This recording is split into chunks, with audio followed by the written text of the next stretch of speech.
Morning everyone, it's Elmine Biku, also known as Yakuku, and today I wanted to share with you my morning smoothie, literally. And it's not a detoxing smoothie, although it is a green smoothie.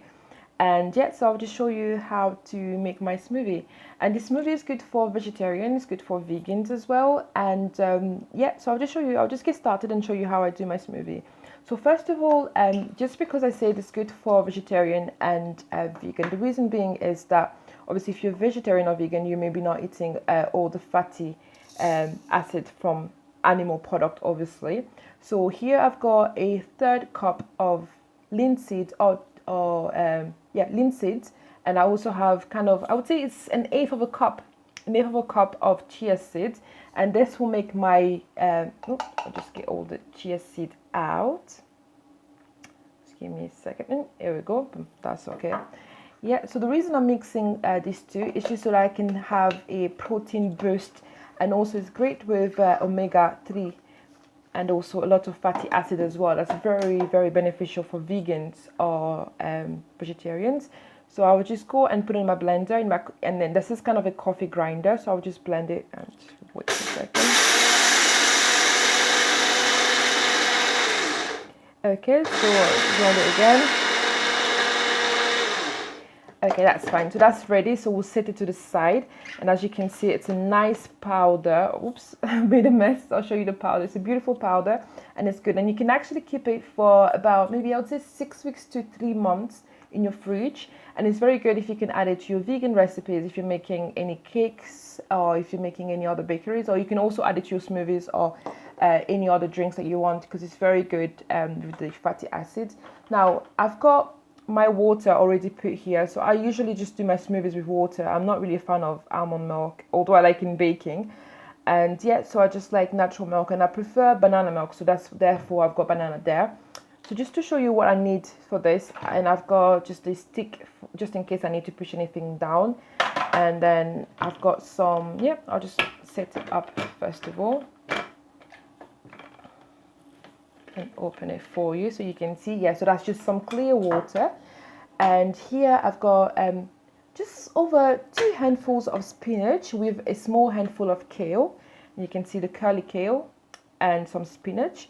And first of all, when I do my smoothies, I like to put the spinach in first with the kale. That being that just because it takes a lot of space and it's quite big, you want it to be very, very well mixed together with the water. So therefore I will use that first. And again, it also allows you to have some more space. As you can see, my smoothie maker is not as big as some, therefore I need to obviously be clever about how I use my space. Okay, so we'll blend that for maybe 15 seconds, and I'll put it to number 1 first of all. Okay, I'll put it to number 2 directly.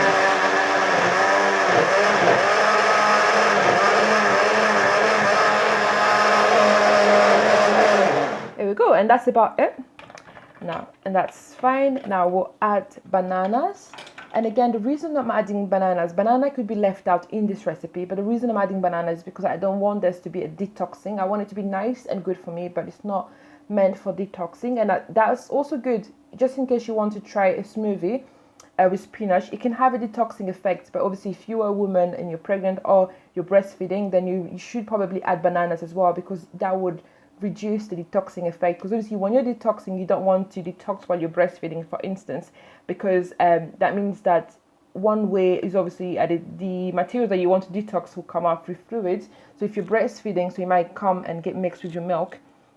Therefore just add bananas, and that would kind of like diminish the detoxing effect.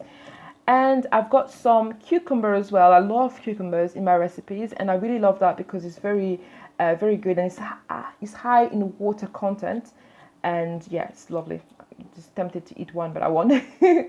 And the other reason I'm adding cucumber as well is because it's very alkalizing, and these days I just want to have more alkaline in my body, and you know how good having alkaline is good. So I've got some strawberries here, I've got a kiwi, and I also have an apple ringlet. So I've just removed the core and then just like cut it in rings. And yeah, so I've peeled off the apple, and the reason I've done that is because my apples are not organic. I live in Glasgow, okay, and it's very difficult to find organic markets that have a good price. So And yeah, so if my products are not organic, I usually just peel off the skin, and I obviously wash it properly, peel off the skin, and that's really good. And you can also use, if you're using non-organic product and you want to use the skin, I would suggest that you detoxify the product. So you can do that by using stuff like activated charcoal. That's very good as well to deactivate that, to remove the detoxing in any product. Okay, activated charcoal. Or you can even soak it with some vinegar. Vinegar is really good, and we know how great vinegar is. And I know if you're natural like me, you're probably using vinegar for your hair, but this is a good place to use vinegar as well. You may notice that I've not put any sugar at all, but that's just because I don't really like sugar. There we go. I'll just put it quickly.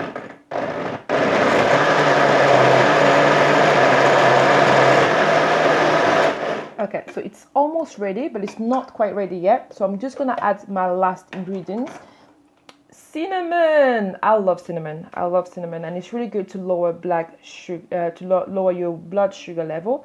And if you have PCOS as well, it's very good to keep your blood sugar in check.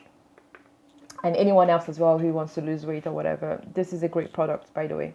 Take some cinnamon, just add a little bit as well, and it has a great taste, I must say. It's a very amazing taste that I love.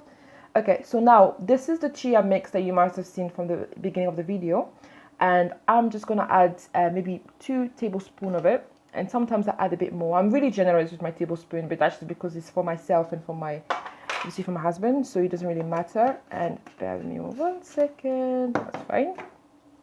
Okay, so that will be the last. Oops, I'm not gonna put it out like that. So that'll be the last one, and that will just be another maybe 15 minutes, 15 seconds.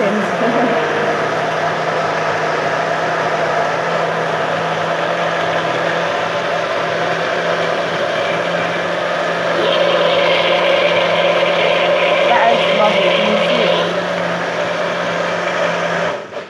it? Okay, and that's it. Ready. That's our smoothie ready. Okay, and we're just gonna try the smoothie. 1 second. I'm back with a lovely glass. So I'm just gonna pour my smoothie into my glass so we can taste it. First of all, I'll open it and I'll put it the right way around so that we can taste it. Here we go. And here we go. This is it just pouring down. Look at that. Oh, this is amazing. It's a bit really, it's actually quite heavy. So I'm gonna remove the top completely and just put it down like this so you can see as well. Look at that. Look how lovely it is. I bet it's gonna taste nice as well. I'm gonna give it a wee taste for you. Well, you may be wondering, why am I using this glass? The reason I'm using that is because I'm not really a big fan of any liquid apart from water. Therefore, if I'm taking any liquid whatsoever, I need to make it more exciting for me. So I'm gonna just show you how it looks, and I'm gonna have a wee taste and then show you.